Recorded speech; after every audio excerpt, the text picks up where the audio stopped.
A year ago, Bryce Sterk was hitting these pads preparing to terrorize quarterbacks for the Bobcats. Now he's on the other side of the ball attempting to latch on with the Miami Dolphins.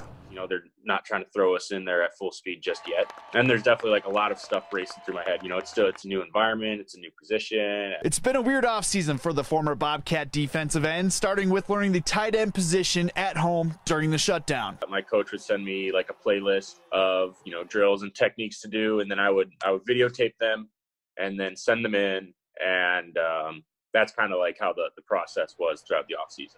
It's definitely difficult, you know, doing it all by yourself. The best you can do is kind of get an understanding of what they're asking of you, and then they'll say once you get in the facility and, you know, start going through practices, then we'll really start growing there.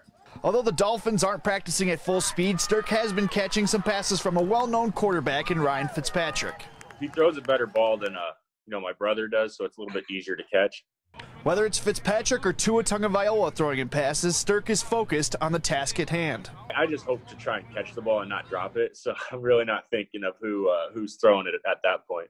Although he has improved as a tight end and still has plenty of room to grow, he has some old defensive tendencies he must shake. When I'm blocking someone, I'll do a defensive end technique instead of, you know, the tight end technique. So it definitely still has to shake some old habits.